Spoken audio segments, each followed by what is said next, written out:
زي أقول تلفزيون إيرتراي عزو السلام تانا تقبلوا زخبركم من زخبركن تعذبتنا كما يتمسيو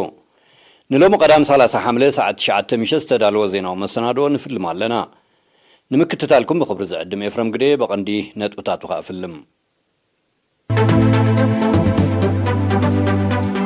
لومي بستقبر مرمراتات 10 شمون تزيقاتات بكورونا فيروس ملكافهم كرقاقس نقولو سلسة تفانيهم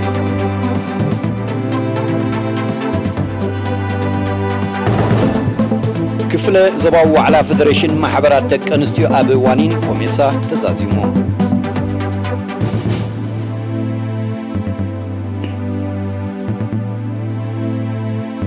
بوليس إرترا سلطنا مسرح ادقن من محدار نبرت منقستن وديبوم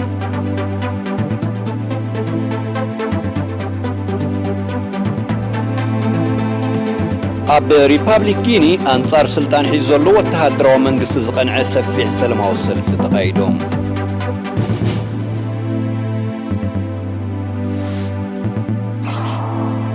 روسيا ناب لاتفيا خطغبرو زصنح سدد بحرياو غاز دو ابيلاتوم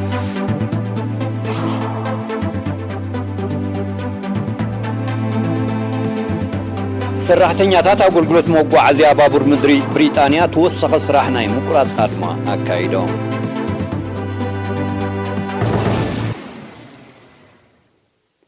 حبريتا كاب منستر طعنا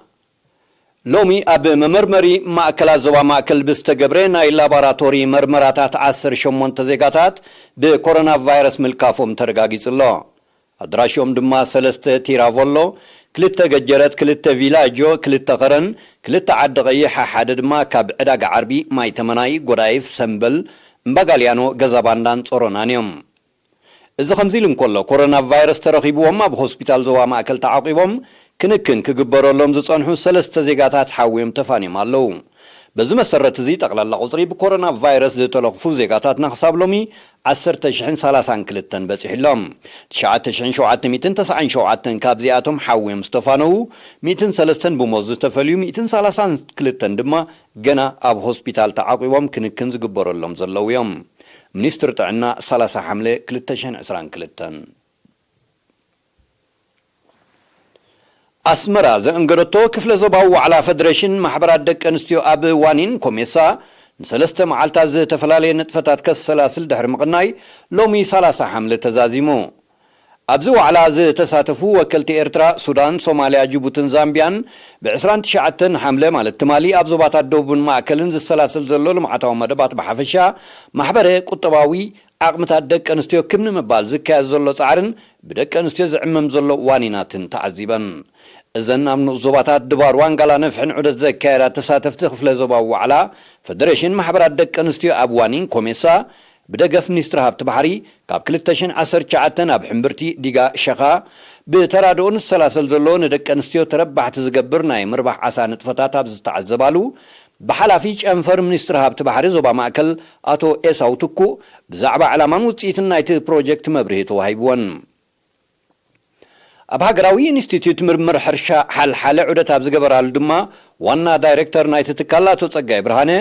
مرمرن فتنن بزعبا زكاير اللهم زلو أزرتنات كلتن إكابا حمد كمون جنتيكاوي تسجاتات كلتن تريتن جليس اللان عدة نياتات بزي كازينا بإندستري فريات سبا أزيب بمبصح أجباب سرحن فرياتون تعذيبنن ديقام سلام بسحنن بقدمت مال 20 شمونتن حملة فلما نكفل زبا وقرنا أفريقيا زوكل وعلى فدريشن محبرات دك انستيو اب وانين كوميسا اب قطباور سمركوسا دك انستيو زرب دحر مكياد نمصاز حجزو حسابات اميموم بوليس إرترا مسكفل تريجري منستر فاينانسن هاغراو لمعاتن بمتحببار زودبو أم مسرح ادقن من محدار نبرت منغستن زتكوره ني حدا سومن سلطنا كتاتلو صنح 20 كلتن ابالات بوليس تمالي 20 شعاتن حمله تمرقهم السلطنا حفشاوي ممرح ادقن من محدار نبرت منغستن اقباباتن سرعات ادقن امزغاغبا كاردتات نبرت كوداتن اقراربا صصاب نبرتن كمون سرعات موغان نبرتن كالن زتقالي نيروم أبتينا ممرقتا سنة سرعات حلافي جنفر حفشا وقلقلوت بوليس إرترا لتنا كولينيل دبساي تقلو أبزس معقال تعلامان تسنحنا يسرح لمدي بسنة فلتتاو أقبابن مدرع خمزقنا بمتكاس نتسلطنان زهابو مياويان مسقانا غريبهم ካብ ዝተፈላለዩ ዞባታት ዝመጹ ሰልጠንቲ ብወገኖም ዝጸንሖም ልምዲ ብምግንዛብ ጽቡቕ መረዳእታ ከም ዝሓዙ ብምግላጽ ብግብራዊ ስራሕ ከማዕብልዎ ምዃኖም ኣረጋጊጾም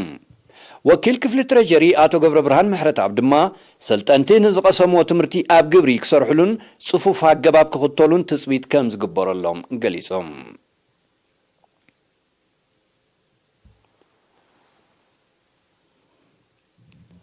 ዓመታዊ ዝግበር መርመራ ጥዕና መካይን ብቕዓተን ንምርጋጽ ሓደጋታት ንምንካይ ዓብዪ ኣስተዋጽኦ ስለ ዘሎ ወነንትን መራሕትን ሓላፍነታውያን ክኾኑ ጨንፈር መጓዓዝያ ምድሪ ዘባዶ ብጸዊዑ እቲ ጨንፈር ነዚ ጻውዒት ዘቕረበ ብምኽንያት እቲ ካብ 21 ሓምለ ኣብ ከተማታት መንደፈራ ደቀ ምሓርን ዓዲ ቀይሕን ዝካየድ ዘሎ ዓመታዊ መርመራ ጥዕና መካይን እዩ እቲ ብምውሃድ ክኢላታት ቴክኒክ ሚኒስትሪ መጓዓዝያ ምድርን ዞባን ዝካየድ ዘሎ ውሽጣውን ግዳማውን ኣካላት ናይ ምፍታሽ መርመራ ቦሎ ክላውዶ ናይ ጽዕነት ናይ ንግድን ትካላትን ናይ ገዛ መካይን ሞተር ብሽክለታን ላምብሬታን ከም ዘጠቓልል ሓላፊ ጨንፈር መጓዓዝያ ምድሪ ዞባ ደቡብ ኣቶ መሓር ሃብቲ ሓቢሮም ሓላፊ መርመራ ቴክኒክ ተሽከርከርቲ ኣቶ ምሕረትኣብ ሃይለ ብወገኑ ቀንዲ ኣተኩሮም ኣብ ጥዕና ሞተር ልጓም መብራህቲ ተንቀሳቐስቲ ኣካላት ከምኡውን ተሰካሚ ኣካል መኪና ከም ዝኾነ ጠቒሱ ኣብዚ መስርሕ እዚ ጉድለት ንዝተረኽበን ኣማሊአን ዳግማይ ክቐርባ ከም ዝሕተታ ገሊጾም ወነንቲ ተሽከርከርቲ ድሕነቶምን ድሕነት ካልኦትን ከውሕሱ ምእንቲ ጥዕና መካይኖም ብቐጻሊ ክፍትሹን ክከታተሉን ዘዘኻኸረ ኣቶ ምሕረትኣብ መርመራን ምሕላፍ ተባሂሉ ዝረአ ካብ ካልኦት ተሽከርከርቲ ንብረት ተለቂሕካ ምቕራብ ሓላፍነት ዝጎደሎ ስለ ዝኾነ ክውገድ ኣተሓሳሲቦም እዚ ከምዚ ኢሉ እንከሎ ኣብ ዞባ ደቡብ ዝነጥፋ 22 ትካላት ትምህርቲ ምምራሕ መኪና ብቕዓት ዝህቦ ትምህርቲ ቀጻሊ ክትትልን ቁፅፅርን ከም ዝግበረሉ ካብቲ ጨንፈር ዝተረኸበ ሓበሬታ ኣፍሊጡሎም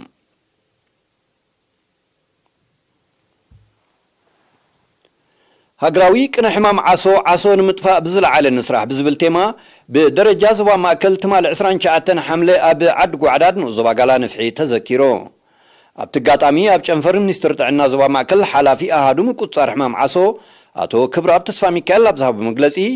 ሃገራዊ ቅነ ሕማም ዓሶ ዓመት መጸብ ደረጃ ሃገር ካብ 25 ክሳብ 31 ሓምለ ከም ዝዝከር ጠቒሱ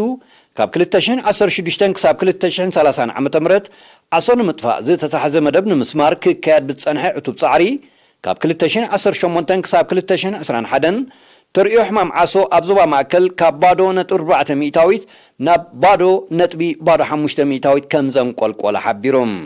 ከም ኣካል ናይቲ ናይ ምክልኻል መደብ ካብ 2018 ክሳብ 2021 ልዕሊ 14,000 ናምስያታት ንነፍሰ ጹራት ክዕደል እንከሎ ኣብ 2017-2020 ድማ ኣብቲ ዓሰውቱ ዝበሃል ከባቢታት ልዕሊ 60,000 ናምስያታት ብናጻ ከም ተዋህበ ፍሊጦም ከም ውጽኢቱ ኣብ ትካላት ጥዕና መርመራ ካብ ዝተገብረሎም ኣስታት 39,000 ሰባት 947 ሕማም ዓሶ ከም ተረኽቦም ካብዚኦም ድማ 92 ጥራይ ነበርቲ ክኾኑ እንከለዉ 855 ካብ መገሻ ዝመፁ ምዃኖም ኣቶ ክብራብ ብተወሳኺ ኣረድዮም ወኪል ጨንፈር ሚኒስትሪ ጥዕና ዞባ ማእከል ኣቶ ሃብተ ገብረ መስቀል ብግድዩ ሕማም ዓሶ ክሳብ ጨሪሱ ዝጠፍእ ካብ ውልቀ ሰብ ክሳብ ስድራ ቤታትን ኩማትን ብውህደት ክሰርሑ ከም ዘድሊ ኣዘኻኺሮም ሓላፊ ኣሃዱ ማሕበራዊ ኣገልግሎት ኣብ ንዑ ዞባ ጋላ ነፍሒ ኣቶ ኣማኑኤል ስዩም ድማ ሕማም ዓሶ ብደረጃ ዓለም ካብቶም ቀተልቲ ሕማማት ስለ ዝኾነ ኣብ ሕብረተሰባት ዝኸትሎ ማሕበረ ቁጠባዊ ሓስያ ቀሊል ከም ዘይኮነ ብምሕባር ነበርቲ ንዑ ዞባ ጋላ ነፍሒ ነቲ ሕማም ንምክልኻል ዝወፀ መደባት ንምዕዋት ተረኦም ክዕዙ ተላብዮም ኣብቲ ዕለት ዝተፈላለዩ ዓድታት ተሞክረን ኣብ ምጥፋእ ሕማም ዓሶ ኣካፊለን ኣብ ዞባ ማእከል ምምሕዳር ከባቢ ዓደ ኮሎምን ገሽናሽምን ኣብ ዞባ ደቡብ ምምሕዳር ከባቢ ምድፋእ ዋልታ ከምኡውን ኣብ ዞባ ዓንሰባ ምምሕዳር ከባቢ ቃርዑበል ዝናብ ኣብ ኣባይቲ ንብረትን ጀራዲንን ጉድኣት ኣውሪዶ ብመሰረት ሓበሬታ ወከልቲ ዜና ኣብ ገሽናሽም ትማል 29 ሓምለ ንልዕሊ 1 ሰዓት ዝሃረመ በረድን ህቦብላን ዝተሓወሰ ዝናብ ኣብ 27 ሄክታር ብመስኖ ኣብ ዝለምዕ ዝራእቲ ስርናይ ከፊላዊ ጉድኣት ኣብ 2 ሄክታር ኣብ ልዕሊ ዝተዘርአ ዕፉን ኣልፋን ባልዶንጓን ድማ ዕንወት ከም ዘውረደን ዓበይቲ ኣግራብ ካብ ስሮም ከም ዝመሓወን ቤት ጽሕፈት ሕርሻ ኣብ ንዑ ዞባ ሰረጃqa ሓቢሮም ብዘይካዚ 4 ኣባይቲ ሲንኩ ክቕንጠጥ እንከሎ ኣብ ንብረት ጉድኣት ከም ዝወረደ ዝሓበረ ኣመሓዳር ንዑ ዞባ ሰረጃqa ኣቶ ክፍለ ማርያም ገብረ መስቀል ኣብ ሰብ ዝወረደ ጉድኣት ከም ዘየለ ብምንጻር ምስ ዘሎ ክራማት ህዝቢ ጥንቃቐ ክገብር ተላብዮም ብተመሳሳሊ ኣብ ንዑ ዞባ እምነ ሓይሊ ምምሕዳራት ከባቢ ምድፋእ ዋልታን ዓዲ ጣፋን ብቕድሚ ትማል 28 ሓምለ ዝሃረመ ህቦብላ ዝተሓወሰ ዝናብ ኣብ ኣባይቲ ጉድኣት ኣውሪዶም በቲ 58 ሚሊሜትር ዝዓቆኑ ዝናብ 11 ኣባይቲ ከዓንን ከሎ 24 ኣባይቲ ድማ ከፊላዊ ጉድኣት ከም ዝወረዶ ትዝበጽሐና ሓበሬታ ኣፍሊጦም እዚ ከምዚ ኢልን ከሎ ትማል 29 ሓምለ ኣብ ንዞባ ሃበሮም ምሕዳር ከባቢ ቃርዑበል ዝወቕዐ ህቦብላ ዝተሓወሰ ዝናብ ኣብ 5 ክፍልታት ቤት ትምህርቲ ጉድኣት ኣውሪዶም ብዘይካዚ መንበሪ ናይ 4 ስድራ ቤታት ከም ዝፈረሰ ኣብ ማሕዳርቲ ንዞባ ኣቶ ፍትዊ ገብረ መስቀል ንኤሪና ሓቢሮም كبراتن كبرانن تعذبتنا دحر زحصار مسغاغري زسعب اهغراو زيناتاتيو مكتتالكم كتقطلو دقيمه بخبري اعدمكم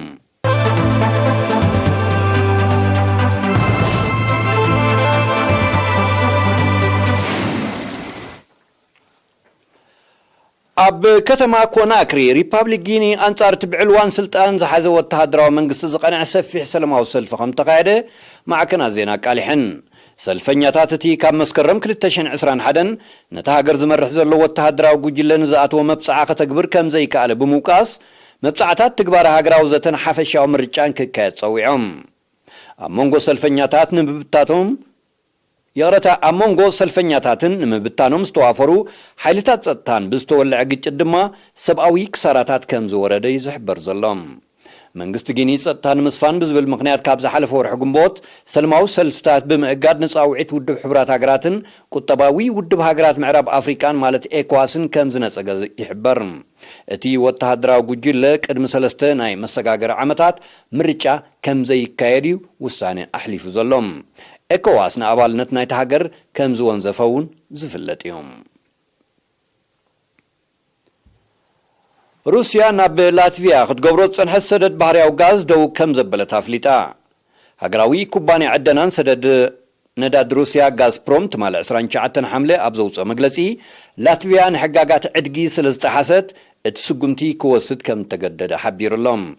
غازبروم تصارر تهاجرا زغبرو شمته بحرياو غاز بباطيرا روسيا مالت روبل كخون بريزيدنت بوتين زحلفو وسانه كم تتحسب بمتقاسيو نزي سغمتزي كم زوسده غليصوم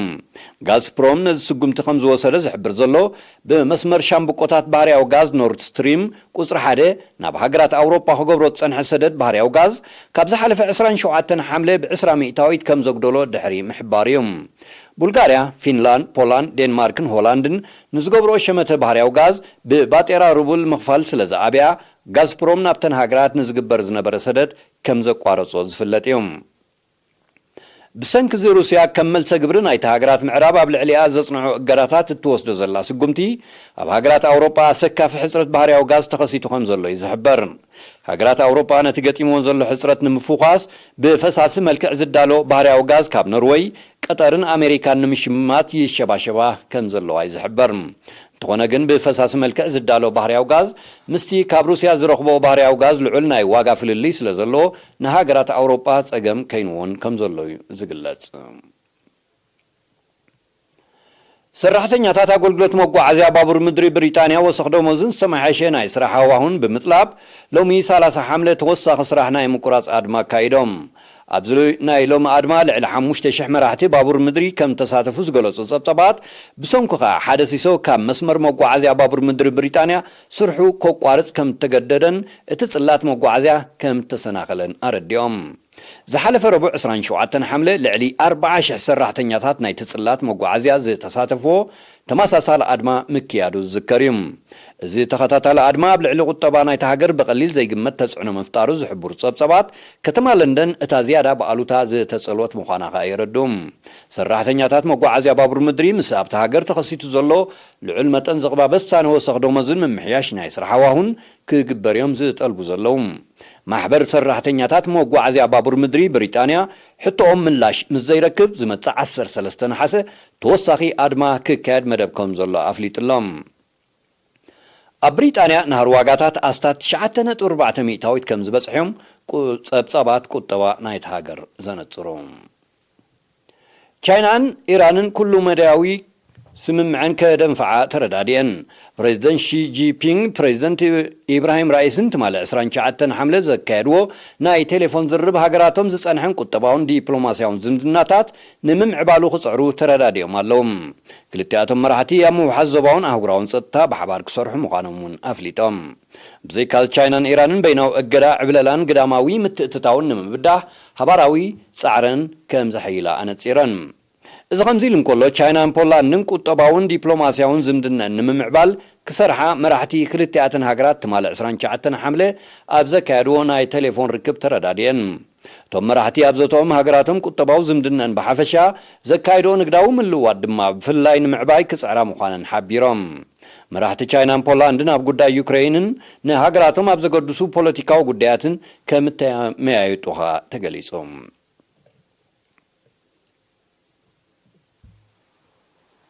ኣብ ፓኪስታን ካብ ዝሓለፈ ቀረባ መዓልታት ዝወቅዕ ዘሎ ብርቱዕ ዝናብ ብዘስዓቦ ሓደጋታት ዕልቕልቕ ልዕሊ 350 ሰባት ሞይቶም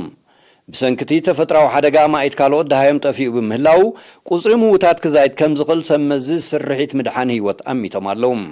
ብዘይካዚ በቲ ዕልቕልቕ ኣስታት 24,000 ኣባይቲ ከዓንን ከሎ ኣብ ካልእ ትሕተ ቅርጹን ከቢድ ዕንወት ከም ዝወረደ ቶም ሰመዚ ወሲኾም ገሊጾም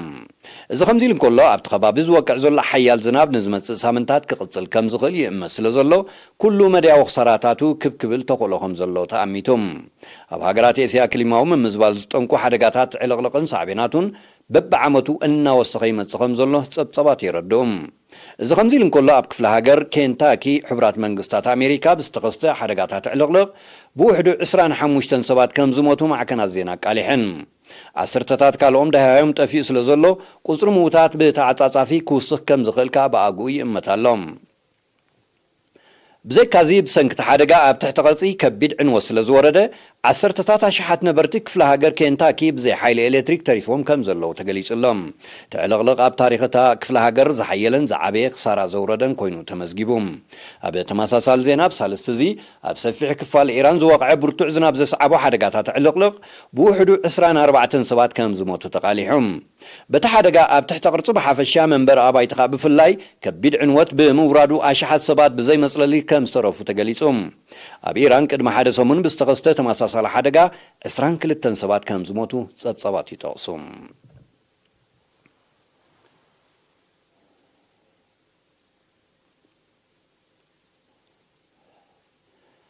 ላዕለዋይ ባይቶ ኣሜሪካ ጸጥታው ስጋት ሃገሩ ኮይኑ ዘሎ ብሕታዊ ዋንነት ብረት ንምቁጻር ንዝተኣወጀ ሕጊ ትማሊ 29 ሐምለ ኣጽዲቕዎ እቲ ባይቶ ነስጉምቲ ዝኽወስድ ዝተገደደ ኣብ ኣሜሪካ ብመጥቃዕታት ፎክስ ብረት ዝጠፍእ ህይወት እናዓበየ ድሕሪ ምምጽኡ እዚ ሓድሽ ሕጊ ዝኽጸድቕ ኣብ ኣሜሪካ ብዝሓለፈ 10 ዓመታት ናይ ፈለማ ምዃኑ ጸብጸባት ይረድኦም ይኹን እምበር ብርክት ዝበላ ትካላት ኣፍረይቲ ኣውቶማቲክ ጠበናጁ ኣሜሪካ ነቲ ሕጊ ክቃወምኦ ጀሚረን ብምህላውን ተግባራውነቱ ኣድማዒ ክኸውን ዘሎ ተኽእሎ ጸቢብ ምዃኑ ብኣግኡ ይእመት ኣሎም ኣብ ኣሜሪካ ብሕታዊ ዋንነት ብረት ንምቁጻር ኣብ 1994 ጸደቐ ተመሳሳሊ ሕጊ ነዊሕ ከየገልገለ ከም ዘብቅዕ ኣይርስዕን ኣብ ዝሓለፈ ዓመት ጥራይ ኣብ ኣሜሪካ ብሕታዊ ዋንነት ብረት ብዝጠንቁ መጥቃዕታት ኣስታት 45,000 ሰባት ከም ተቐትሉ ናይ ሽዑ ጸብጸባት ይረድኦም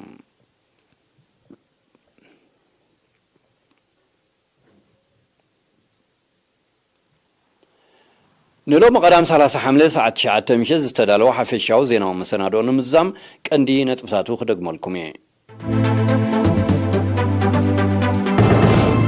ሎሚ ብዝተገብረ ምርመራታት 18 ዜጋታት ብኮሮና ቫይረስ ምልካፎም ክረጋገጽ እንከሎ 3 ድማ ተፋንዮም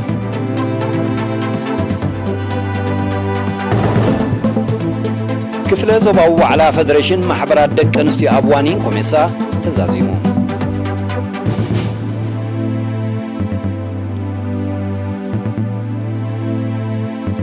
ፖሊስ ኤርትራ ስልጠና መስርሕ ዕድግን ምምሕዳር ንብረት መንግስትን ወዲቡ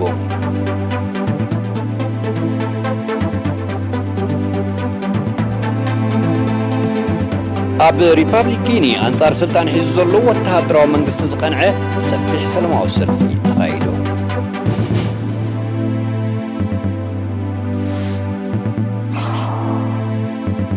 ሩስያ ናብ ላትቪያ ክትገብሮ ጸንሐት ሰደድ ባህርያዊ ጋዝ ደው ኣቢላቶ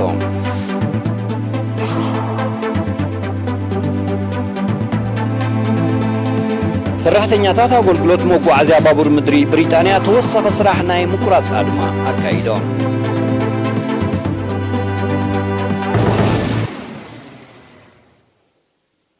እምባርከስ ክቡራትን ክቡራንን ተኸታተልትና ነዚ ዕለት እዚ ዝተዳለወ ሓፈሻዊ ዜናዊ መሰናዶና ኣብ ዝተዛዚምሎ ብሩኽ ምሸት